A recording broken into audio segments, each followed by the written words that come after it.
when I got mine 83, the UZI, I had $1,200 in it. Yeah. You know, the gun and everything involved. Which in so that's cheap by today's standards. But $1,200 in 1983, that's like like 3,000 or 4,000 or something. Yeah, whatever. so it's still like buying a pretty expensive gun. I was not teaching at the time. It was when I was in the business publishing, and I was making decent money, better than teaching, and I had a bonus. I joke about that. I had a nice bonus that first year. I did well. I had a nice bonus, and it was like $10,000 or $15,000. I bought a MacIntosh and an UZI. That's so funny. I did. Got all the bases covered. I did. I bought a Mac. Well, you had to. I mean, the computers like that were pretty rare, so you had to protect it. Yeah, that's right. That's right. Like you talk about being weird. I've been weird my whole life. That was like an 81 or 2. Yeah. So 80, 82, I guess. But yeah. I didn't know anybody else that had hardly microcomputers or UZIs. I didn't know anybody that had those two things that I bought. Yeah.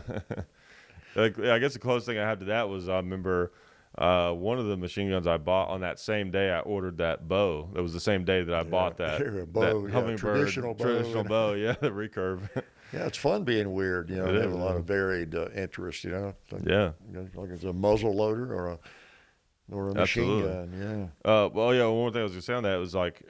Also, so it's always been a hassle ever since the NFA Act of 1934.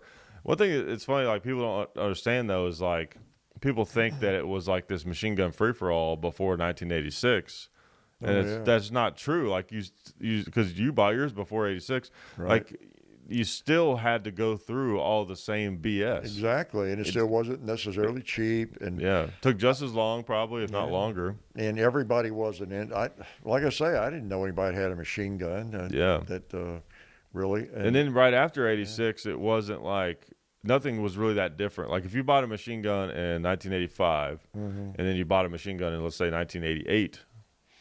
Not much difference. Yeah, they hadn't gone crazy yet. Really, like almost no difference. Like they probably went up a little, But like some comparison, like Mac 10s just 10 years ago were $4,000 for a full auto Mac 10. Yeah. So imagine what they were in 1990 or 1995 or even 2000. Yeah. I always consider them junk, back then. I had this conversation with you before I've been into firearms, since the 60s, but it's mainly the 70s and then on up till now, probably in the future, right? Right. And I just wasn't as aware. There was no internet. The internet was on paper back then, and gun magazines or whatever. The library. I wasn't as aware of all those laws and of what it took even to buy a machine gun, and was I even interested? And I didn't know of any. I don't know of any really Class 3 dealers. When I decided I wanted an UZI, I had to kind of search around, and there was a little shop in Donaldson, Tennessee, outside of Nashville, and they were operating out of a house. They would do the conversions, and I mean, it just wasn't. You walk into it. There weren't even a lot of gun shops. There were 2 or 3, but there weren't. If you were walking into gun shops like today. Oh, they've got a rack of suppressors. They got a Class 3, got some machine guns you can rent. And so it just wasn't in the consciousness as much, for one thing. And that's how they slipped in all those regulations on us, because no one cared about machine guns. Yeah. No one cared. Everybody, oh, man, I wish I could get one. I wish I could afford one. And again, I was the weirdo. I kind of wouldn't mind having an UZI, and I had to kind of seek it out. I didn't know anybody had one. And, same with when I bought an AR-15. I mean, I didn't know anybody had one of those that I shot with, and I just got into them. I talked about that in a Sunday shoot around. That HK G3, I'm drawing a blank. It was the 5.56 version of the H&K. It was my first black rifle I bought in by 1980, 81. I logged in there from a guy.